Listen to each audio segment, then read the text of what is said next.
السلام عليكم، شلونهم الاعزاز الغوالي؟ طبعا استونا خلصنا من الدرس وهاي بالجنطة، فراح نمشي بالجامعة ونسولف لكم قصتنا، شلون جينا وشلون وصلنا وشنو العوائق اللي صادفتنا بالطريق. فخليكم ويانا هسه. اوبا انا باسا. فخليكم ويانا نسولف لكم من البداية. اولا منو اني ومن وين اني وشلون وصلت للصين، يعني كلها راح اجيكم بالسردية مال السوالف، وان شاء الله نجاوب على جميع اسئلتكم بالفيديوهات القادمة. طبعا هسه انا قاعد اجمع الاسئلة وقاعد ارتبها، يعني بهذا الفيديو اريد الاسئلة جميع واحد عنده سؤال يطرحه بهذا بالتعليقات بهذا الفيديو، او لكن كل سؤال يشوفه يقرأ التعليقات قبل لا يطرح اسئلته. ممكن تتكون عنده بعد اسئلة وتساؤلات يقدر يطرحهم بالتعليقات، هاي بالدرجة الاولى. بالدرجة الثانية يقرأ التعليقات، اذا كان شيء مكرر بباله خلاص لا يسألني اياه، لان اذا علق نفس التعليق راح يأثر عليه، راح ممكن بعد ما اشوف التعليقات ناس قبله او بعده فيشوش عليه. فاللي اريد انه من عندكم يعني تعليقات اذا متكررة لا تكتبونها، لان كلها راح اجاوب عليها. هسه نبدي. من انا طالب عراقي بالصين، حاليا ادرس لغة صينية. اسمي ابراهيم، من محافظة المثنى، قضاء الرميثة تحديدا. راح اسولف لكم القصة من البداية وبمختصر مفيد حتى ما اتاخر عليكم ولا اطول عليكم. شلون جيت وشلون وصلت لهنا. اولا نجحت من السادس اعدادي، النوب صارت يعني عنده ظروف ما اعرف ايش، المهم قدر الله ما شاء فعل. يعني كل هاي الظروف اللي صارت لي في سبيل هي سبب خلتني اوصل لهنا. فرحت لجامعة بالمثنى، لقيت التقديم مسدود، فصار رأيي اروح الجامعة اهلية على مود بلكي بيها التقديم مفتوح. الجامعات الاهلية بالسماء وهم مسدود بيها التقديم. فالمهم صار رأيي انا ادرس بعدين صار رأيي ادرس هندسة حاسبات او الامن السبراني او جنائيات، ادلة جنائية. ف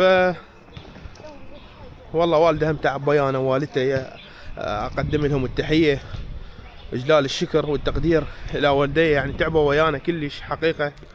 والله يحفظهم ويسترهم ويحفظ والديكم ويسترهم ويرحم امواتكم اذا كانوا متوفين او ميتين. المهم انا ما صعدت الباص على مود نمشي ونسولف، شوف الباص مشي جزء. مهم فهم اللي شقلكم اللي شجعون على هاي الخطوة، فشجعون على خطوة تخرج من العراق وجاكم بالسوالف شلون. والدي راح للحلة جامعة المستقبل على ما اعتقد اسمها، اهلية، لكن ما لقى سكن، لقى التخصص اللي اريده والتقديم هم مفتوح، وقالوا له خلي يجي ابنك اذا هاي، لكن سكن ما حصلت.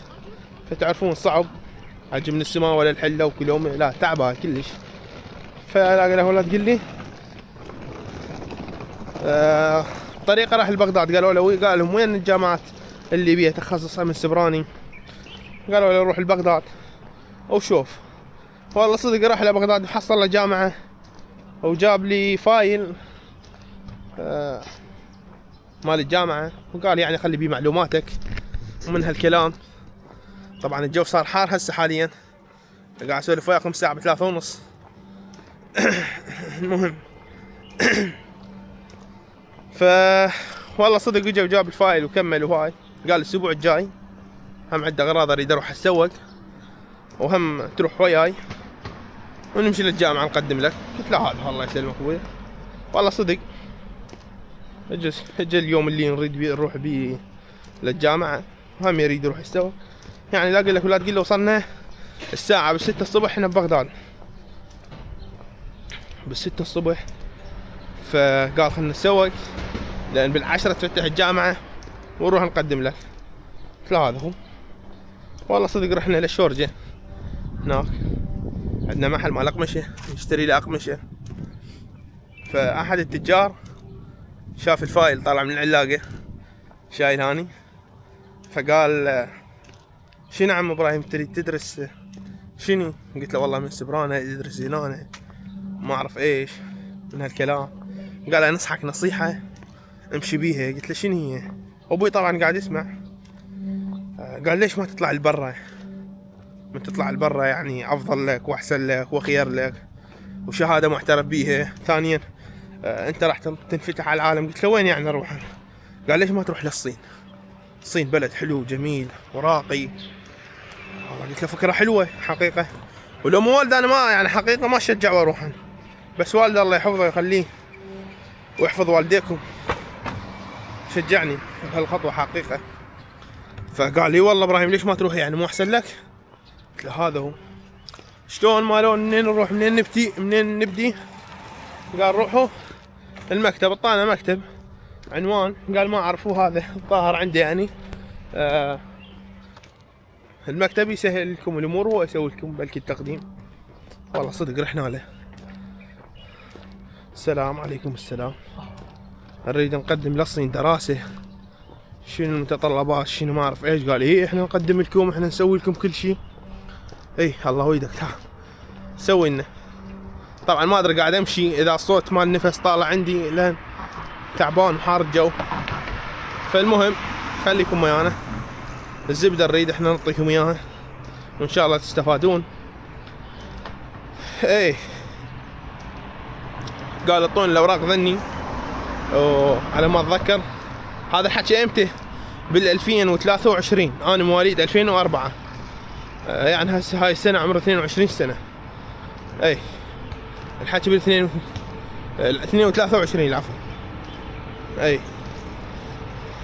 قدمنا له الاوراق ماكو ظل يمكن 8 اشهر، كل شهر نكلمه ها صار ماكو بعد ها ماكو بعد. انا ضايقت، لا انا دارس بجامعتي عرفت شلون، ولا اني اطالع ونكمل برا. هاي مشكلة والله. خلنا نراوكم المناظر انا واسولف. ايه والله ضجت كلش، لان تعرفون طبعا هاي قاعد يرشون ماي. شوف شلون يرشون ماي. هل هو تلطيف للجو؟ هل هم يرشون الزرع؟ والله ما اعرف. هاي بعض الله يكرمكم اهل التعليقات، اذا واحد عنده معلومة افضل من عندي يوضح ايش قاعد يسوي هاي ترش ماي. المهم ممكن للزرع ممكن تلطيف جو للشجار. على كل نرجع لسالفتنا. طبعا احنا هذا الجسر بالجامعة يربط الجامعة، هنا القسم الغربي جينا من عنده، وهناك القسم الشرقي اللي رايحين له، وهذا شوارع وانهر جو الجسر يمرن. المهم والله ضجت كلش لان المكتب مطي فلوس اني وما سوى له اي شيء. فبعدين بالاخير اجى رفض، قال ها قدمت لك على جامعة، هو جا رفض. قلت له زين شنو الحل؟ عدل بدل. شلون جانا رفضاني؟ انا متانيها كلها وهسه تجيني تقول لي جاك رفض؟ يعني مشكلة هاي. ايه طبعا والله من اللي جانا رفض ما قلت لكم الشعور اللي حسيته شنو، خيبة امل قليلة يعني. ها مشكلة لكن قدر الله ما شاء فعل يعني. مقسوم لاجل هنا ولها المناظر الحلوة ولها الترتيب. هذا طبعا مال ركض هذا الشارع عرفت شلون. ف قال لي والدي ليش ما تروح تدرس انجليزي، لان تخصصك هم لابد ان تحتاج بالانجليزي الامن السبراني. والله صح. فطبعا بحثنا شنو هي ارخص دولة مثلا ما تقولون يعني للاسعار والامان يعني ومن ناحية الجودة للتدريس اللغة الانجليزية. طلعت لنا دولتين، جنوب افريقيا وماليزيا. جنوب افريقيا شوية يعني مو امان كلش من وما شابه يعني من ناحيه الامان. اي فاختارينا ماليزيا. والله هم ماكو ورا فتره قلنا له خلاص قدم لنا على ماليزيا لابو المكتب. طبعا اختلف في السعر واختلف الاتفاق كله، والله صدق قدم لنا على ماليزيا. وماكو ورا يمكن شهرين على ما اعتقد طلع التقديم. إيه الحمد لله والشكر. هذا جزء سنة عليه صارت تقريبا بحدود السنة، راح سنة يعني راحت عليه. هنا طبعا قاعد يصيدون سمك. هنا طبعا عند ربعي مرات يجون يصيحوا لي تعال مشينا خلينا نصيد وهاي، بس تعرفون مرات واحد ما فارغ. ان شاء الله المرات الجاية هم نطلع هيجي ونصور لكم ونسولف وهاي. نهر من كل الجهات. اذا تشوفون الجانب الاخر هناك هم قاعد يصيدون، منهم قاعدين جوا الفي مال الشجر فارشين وقاعدين، كل من وزوجته او اربع اصدقاء مثلا يطلعون يشوون. ذيك المره الفيديو اللي صار هناك يعني بذاك الجانب تقريبا بهالحدود. هنا قاعد يصيدون. المهم خلونا نمشي ونسولف نرجع لسالفتنا. والله طلع القبول مال شو اسمه مال ماليزيا بعد معاناة يعني وتعب. اي ف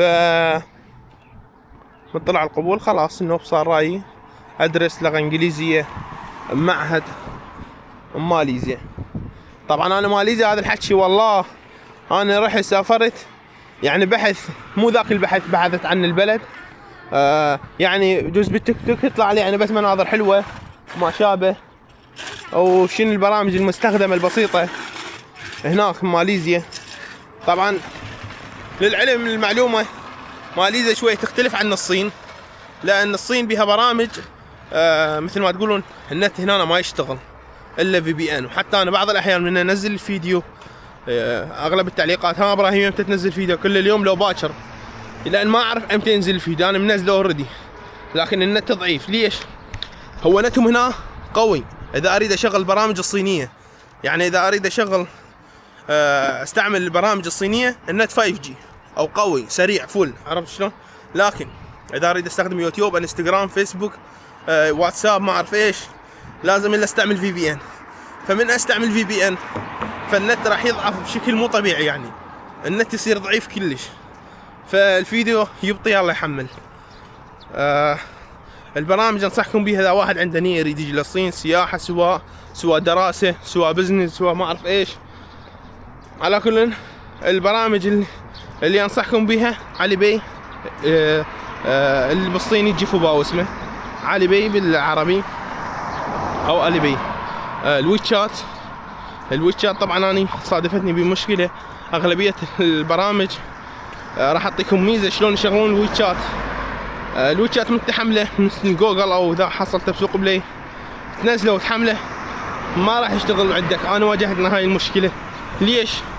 حلها بسيط، بس تحول الجهاز الى اللغه الانجليزيه وتعيد تشغيل الجهاز وتطبع للبرنامج الويتشات ويشتغل عندك اوريدي تنشئ حساب وتسوي ابد.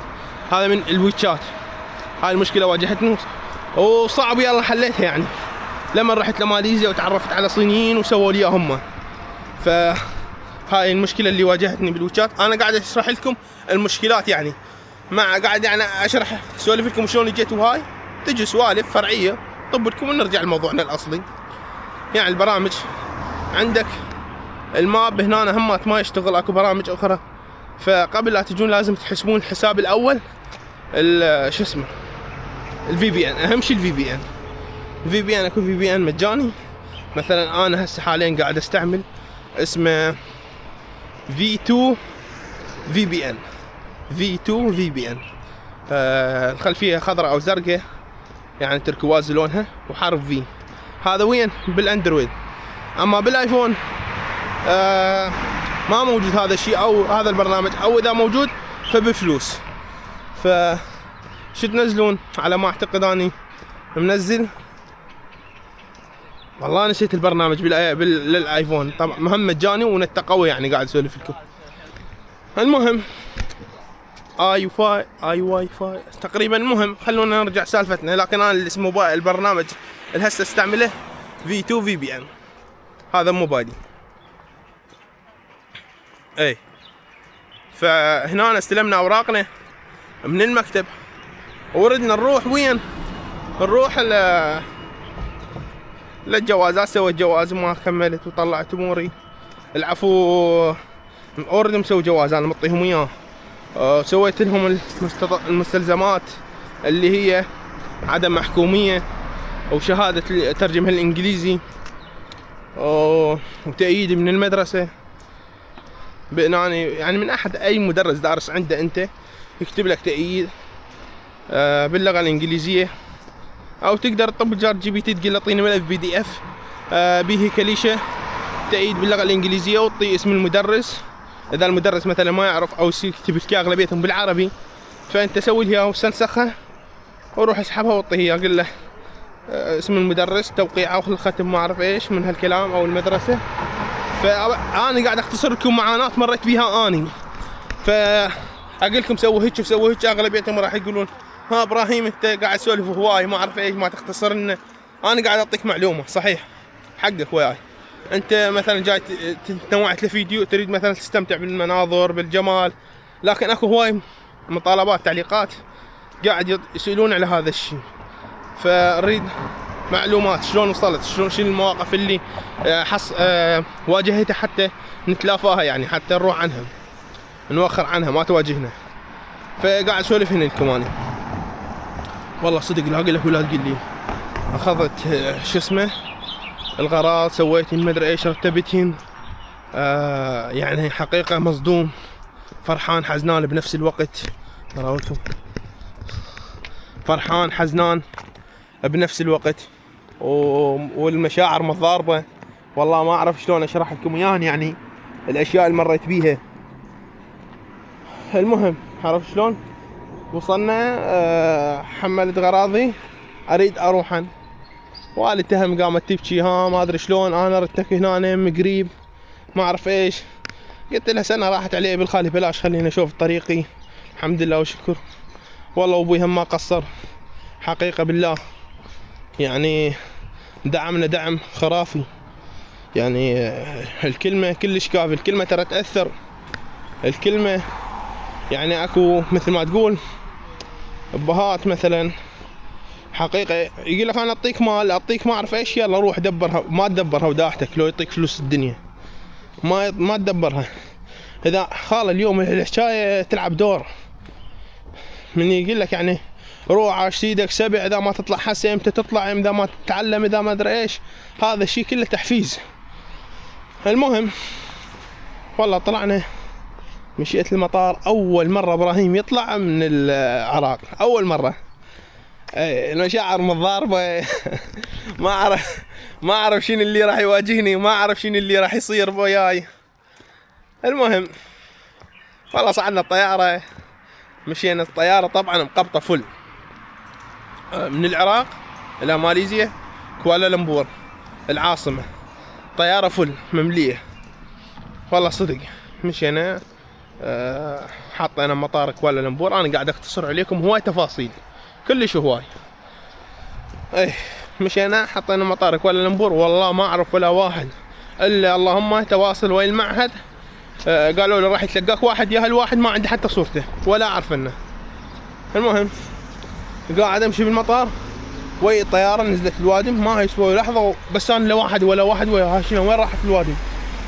كل من طشوا من عندهم راحوا الانفاق. اكو انفاق بالمطار تطلع من المطار تمشي بالقطاره وما شابه. شو اعرف اني ما تقول لي كل شيء ما اعرف. طبعا هذا مركز شرطه مال شو اسمه مال الجامعه. هنا بالجامعه اكو مركز شرطه دوريات تفتر بالليل لان الساعه هنا بال 11 لازم كلها طابوا بالسكن. هو ماكو بالعشرة ونص انه بتصير فارغه. بالعشرة ونص بالليل تصير الجامعه فارغه كلها الطلاب بالسكن مالتها وقاعدين وساكتين ينامون من وقت. والله قاعد امشي العفو قاعد امشي بالمطار. هو واحد صاحبي تعال ابراهيم. هو ماليزي يحكي قليل عربي قليل. والله صدق مشيت وياه خلص الامور جابني ذباني بالفندق هذا الفندق شلون؟ هو مو فندق، هو مجمع سكني. طبعا انا تعبت من السوالف هاي اولا، ثانيا طبيت شو اسمه هنا. هذا اذا تشوفون القطن هذا الطائر مال الشجر مال اللقاح قاعد يطير بالجو هنا، فاختنقت له بوحده.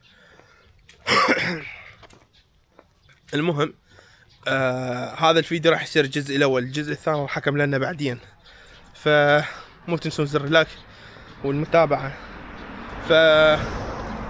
اريد اشوف تعليقاتكم حتى ارد عليها. في امان الله ودمتم سالمين.